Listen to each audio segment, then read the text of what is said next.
Hello friend, welcome to the channel pharmacy dictionary. हमारे medicine review के series में आज हम जिस टैबलेट के बारे में बात करने वाले हैं, ये काफी यूजफुल और काफी ज्यादा यूज किया जाने वाला टैबलेट है। मेरे हाथों में जो आप टैबलेट की स्ट्रिप देख रहे हैं, इसके कलर को स्पेसिफिक ध्यान दीजिएगा, क्योंकि गाँव में अक्सर इसके कलर के हिसाब से इसके बारे में आइडेंटिफिकेशन की जाती है। हालांकि ये बिल्कुल सही नहीं है, बट मैंने आपको एक ऐसा तथ्य के बारे में बताया जो जनरली किए जाती है। गाँव में अगर आप बोलोगे तो आपको डाइक्लोफिन के लिए बोलेंगे हरी पत्ती वाली टैबलेट देना, और आप डायनापार के बारे में बात करेंगे तो नीली टैबलेट देना, इस नाम से काफी ज्यादा जाना जाता है। हालांकि ये बिल्कुल गलत है, इससे मिलते जुलते और भी टैबलेट आ सकते हैं। मेडिसिन रिव्यू की सीरीज में आज का जो टैबलेट है वो है हमारा डायनापार टैबलेट। डायनापार टैबलेट ये इसका ब्रांड नेम हो गया। इसको बनाने वाली जो कंपनी है वो ट्रोइका फार्मा है। लेकिन इसके एक्टिव कॉन्स्टिट्यूएंट हैं क्या?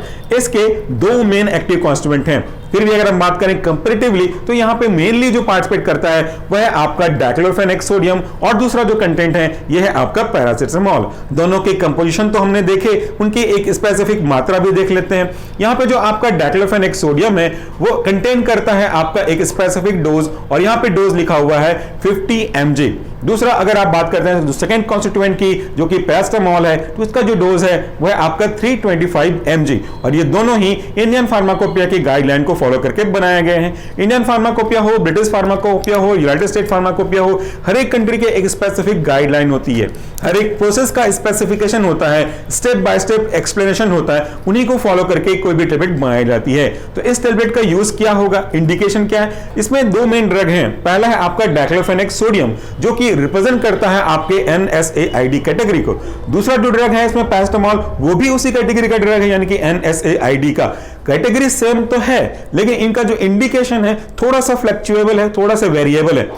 आपका जो डाइक्लोफेनेक सोडियम है ये एक बहुत ही अच्छा एनाल्जेसिक एक्टिविटी पोजेस करता है, जबकि दूसरा जो इसका सपोर्टिव कॉन्स्टिट्यूएंट है पैरासिटामोल, ये एनाल्जेसिक तो रखेगा बहुत ज्यादा नहीं एज कंपेयर टू डाइक्लोफेनेक। उसकी स्टेबिलिटी उतनी नहीं होगी, बट ये एंटीपायरेटिक यानी कि फीवर को ठीक करने की एक्टिविटी रखता है। ये जो आपका डाइक्लोफेनेक है, जैसा मैंने कहा, NSAID कैटेगरी को बिलोंग करता है। तो जब कभी भी हमको हमारी बॉडी में कभी भी पेन, इन्फ्लामेशन ऐसा एहसास होता है तो उसको कम करने के लिए इस टैबलेट का यूज करते हैं। चाहे अगर किसी व्यक्ति को आर्थराइटिस हो, इसके अंदर रोमेटिक आर्थराइटिस भी इंक्लूड हो सकता है, या ऑस्टियोआर्थराइटिस भी हो सकता है। दांतों में दर्द हो या बॉडी किसी पर्टिकुलर पार्ट में काफी ज्यादा दर्द हो रहा होगा, तो उसके लिए ये जो आपका डायनापार है, डाइक्लोफेनेक सोडियम का जो कैटेगरी का ड्रग है, ये यूज करते हैं।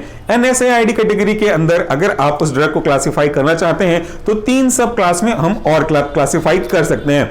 पहला होता है नॉन सेलेक्टिव कॉक्स इनहिबिटर, दूसरा होता है प्रेफरेंशियल कॉक्स-2 इनहिबिटर, और तीसरा होता है सेलेक्टिव कॉक्स-2 इनहिबिटर।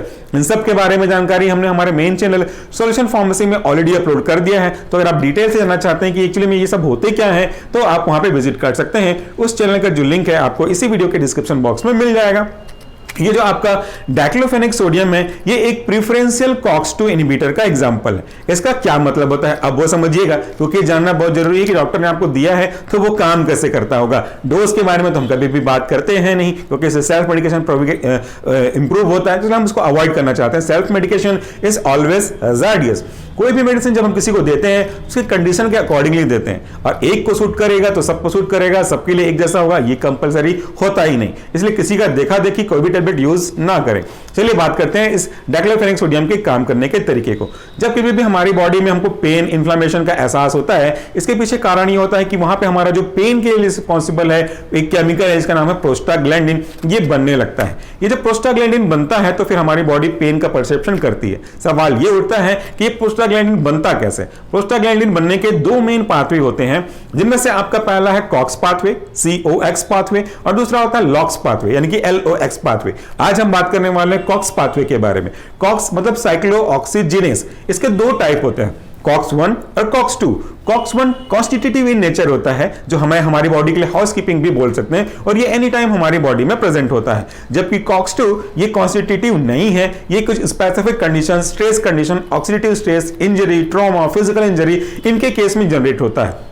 और फिर आगे जाकर के चाहे COX-1 हो चाहे COX-2 हो, दोनों जाके प्रोस्टाग्लैंडिन को बनाने का काम करते हैं। अगर प्रोस्टाग्लैंडिन बन गया तो फिर पेन का परसेंट होना स्टार्ट हो जाता है, इन्फ्लेमेशन, पेन वहां पे दिखने लगता है। तो हमारी कोशिश, अगर हम बात करते हैं पेन को ठीक करने के लिए, तो कोशिश ये होती है इस डायनापार टैबलेट की कि आपके कॉक्स के थ्रू जो आपका प्रोस्टाग्लैंडिन बन रहा है इसे हम रोकें। क्योंकि यहाँ पे आपका ये जो ड्रग है वो प्रीफरेंशियल कॉक्स 2 कैटेगरी को बिलोंग करता है, कॉक्स 2 इनहिबिटर कैटेगरी को बिलोंग करता है। इसलिए जो आपका डाइक्लोफेनिक सोडियम है जब हम इसे लेते हैं तो उस कॉक्स 2 को जो कि आगे जाकर के प्रोस्टाग्लैंडिन बना सकता था इसको इनहिबिट करता है। सो जब कॉक्स 2 ही नहीं रहेगा वो उसके कारण से जो आगे आके प्रोस्टाग्लैंडिन बनना था और उस प्रोस्टाग्लैंडिन की वजह से जो पेन होना था वो तो होगा ही नहीं, क्योंकि आपने उसको बीच से ही अलग कर दिया। तो ये जो हमारा डायनापार के अंदर का डाइक्लोफेनिक सोडियम है ये उसके काम करने का तरीका हुआ। इसके अंदर दूसरा जो ड्रग है पैरासिटामोल, आप वो जानते हैं ये एंटीपायरेटिक है जो फीवर को ठीक करने की एबिलिटी रखता है।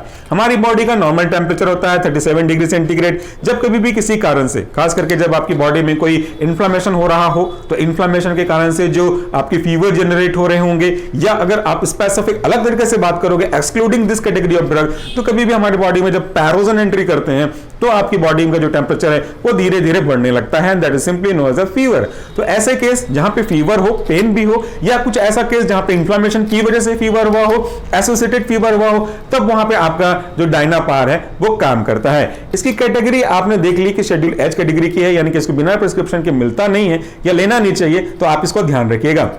तो हमारे ये जो दोनों ड्रग है वो इसी तरीके से काम करते हैं। मैंने इसकी मैन्युफैक्चरिंग के बारे में बता दिया कि कौन इसको बनाता है, आपका ट्रोइका फार्मा के द्वारा। इसके प्राइस के बारे में भी आपको बता दूं, इसका जो प्राइस है पर 10 टैबलेट के पीछे वो 67 रुपीज है। 67 रुपीज का ये जो टैबलेट है वो आपको मार्केट में मिलता है। डोज के बारे में डिस्कस नहीं करूंगा, जैसा आपको डॉक्टर ने सजेस्ट किया हो, प्रिस्क्राइब किया हो, वैसा आप इसको यूज कर सकते हैं। सो फ्रेंड, आज के वीडियो के लिए इतना ही। Thank you so much for this video. नमस्कार, टेक केयर।